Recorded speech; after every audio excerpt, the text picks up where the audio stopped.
Hello YouTube, I found this wire armature that I made a long time ago for Makers Central last year, and it's just a sort of a leftover one.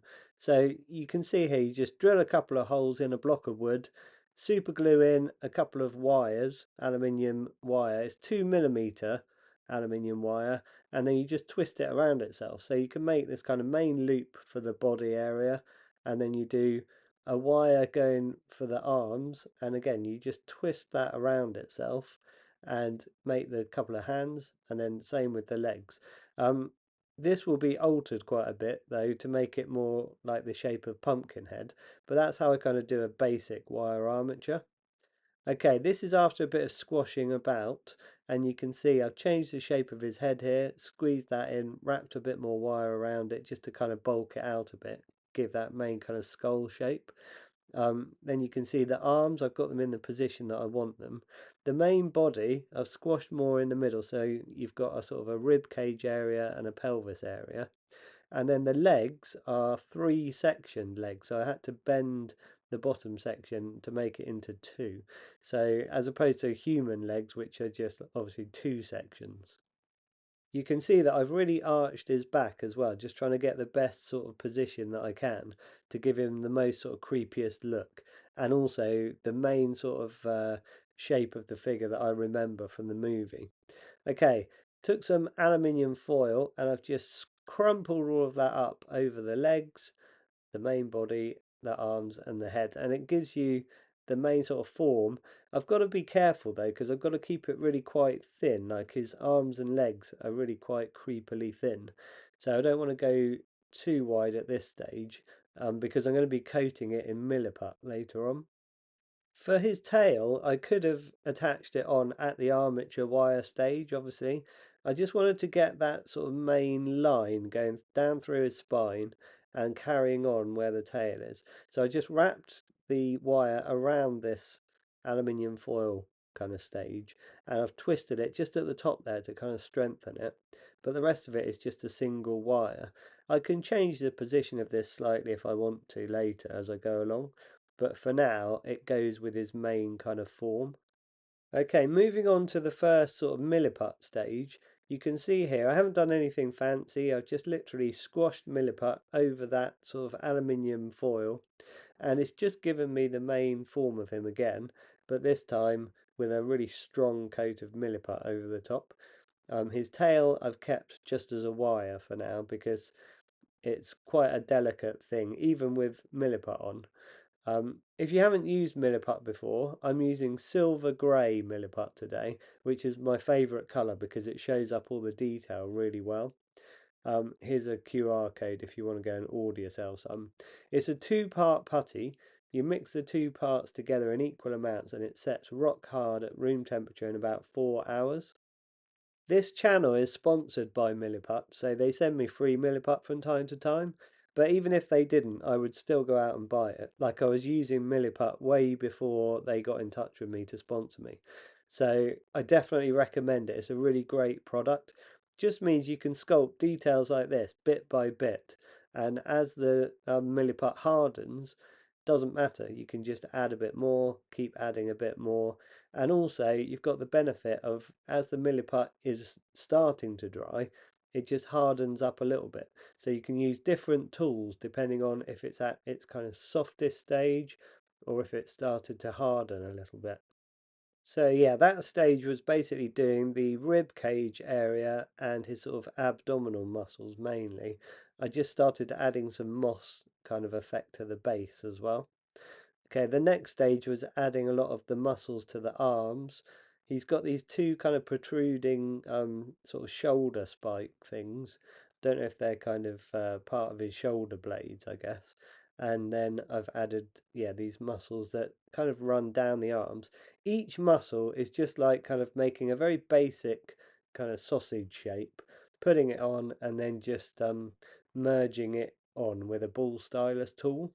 I've also been working on his back, so you can see here I've done his sort of protruding spine, and then I've done the rib cage sort of sticking through his back there. And it's really just a lot of ridges over and over again.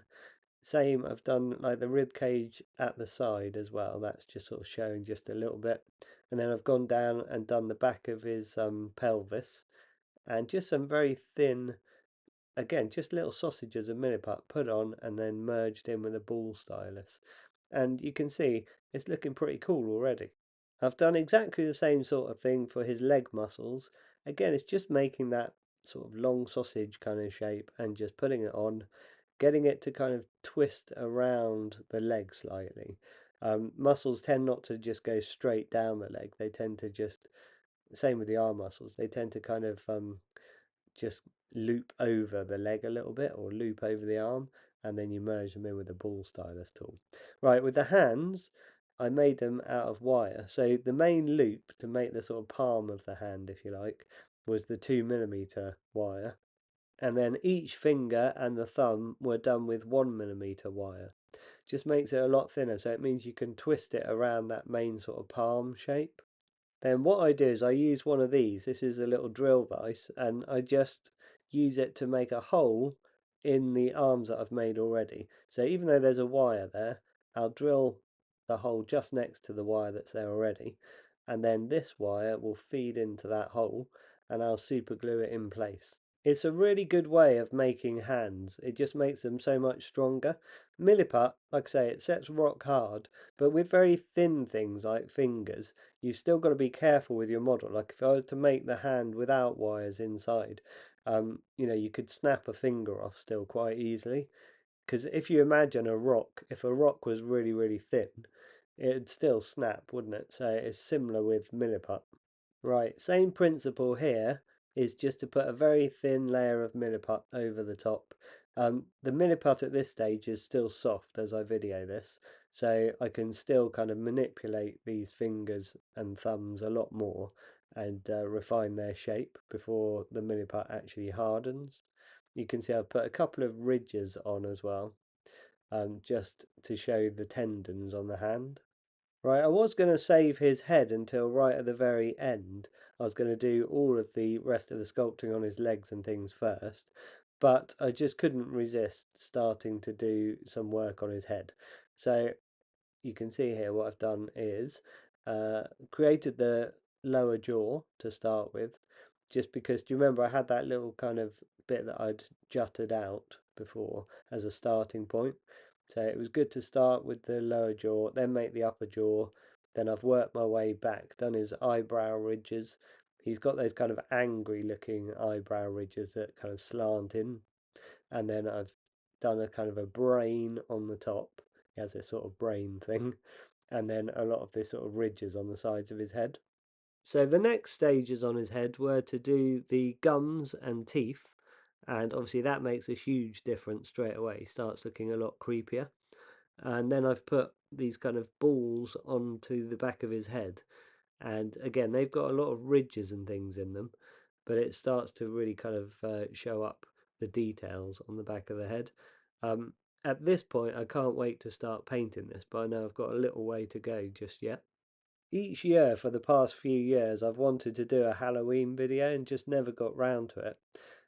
Finally, I've managed to get Pumpkinhead done. He's been on my to-do list for a really long time as well. Okay, this is with even more details added to his head. I've also completed his legs at this stage as well. I'll show you those in a second.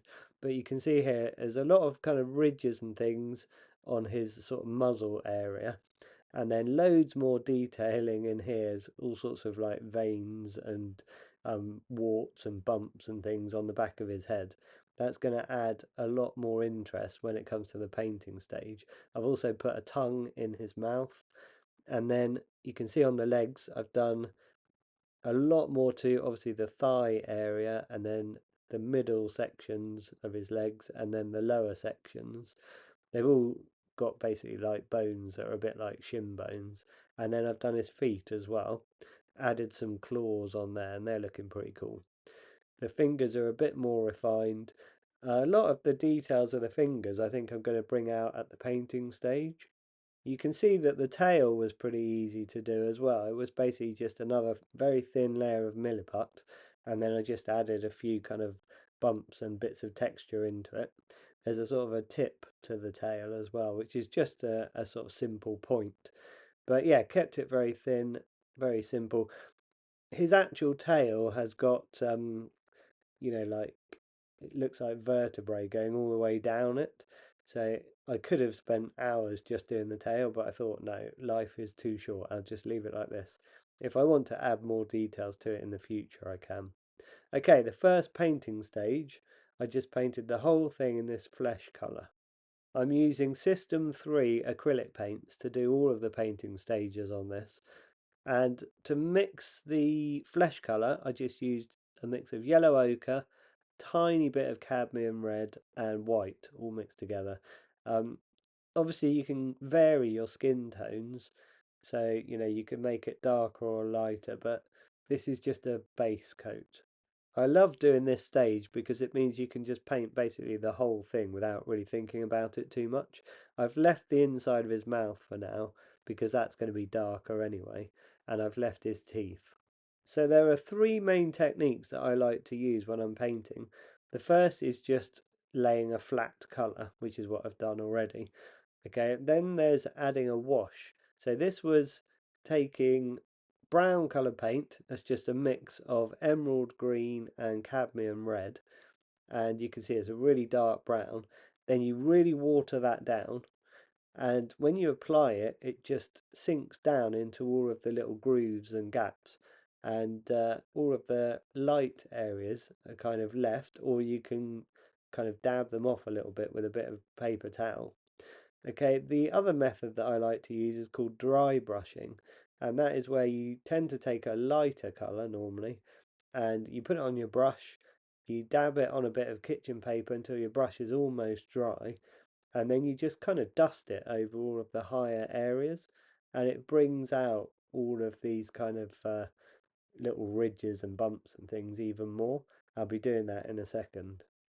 So normally I do all of my dark colours as the deepest areas, and I have all my lighter colours as the sort of high up bumps and things like that. But you don't always have to work that way. You can do it the other way around. Like for example, recently I made Jabba the Hutt, and I did him a pale colour first, and then I dry brushed the darker colour over the top, and that worked really well.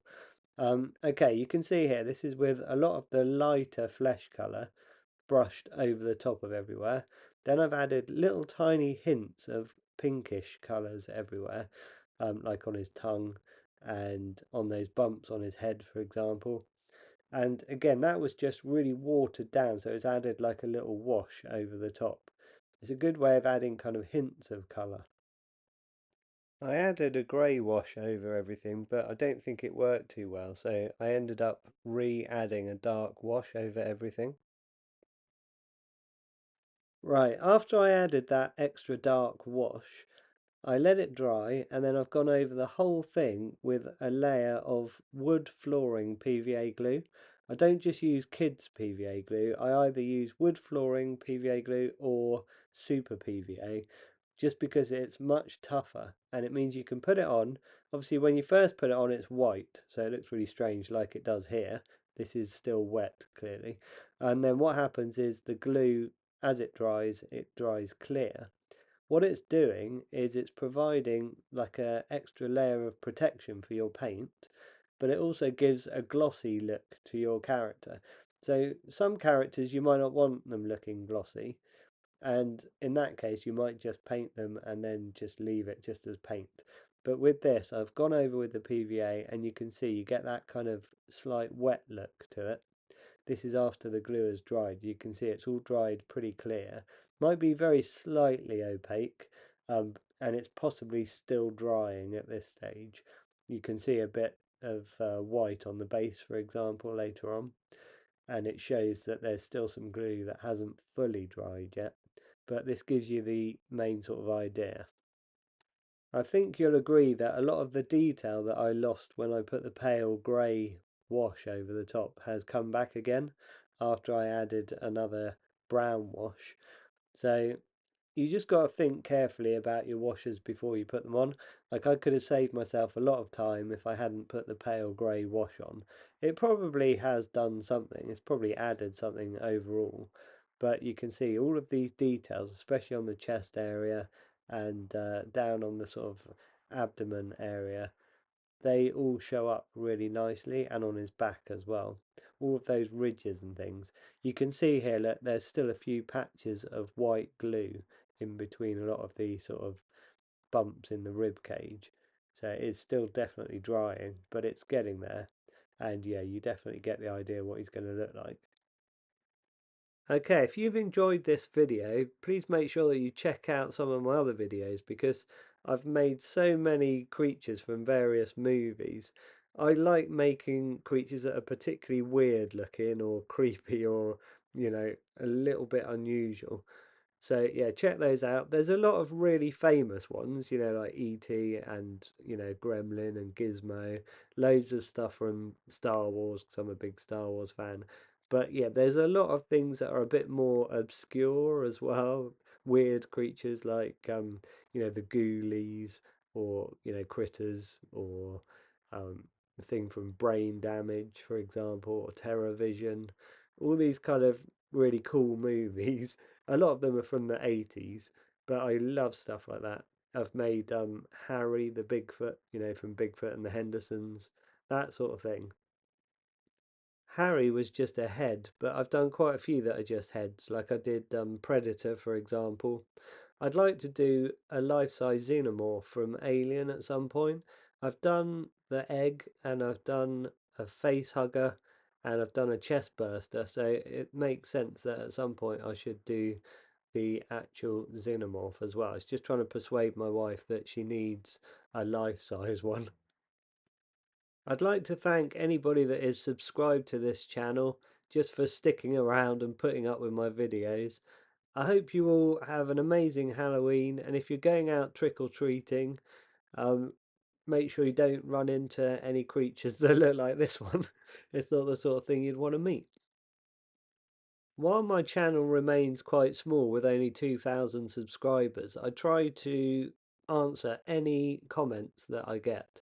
So let me know in the comments if there's particular creature or something you would like me to make. I'm not saying that I will, but I've got a list that I'm kind of working my way through.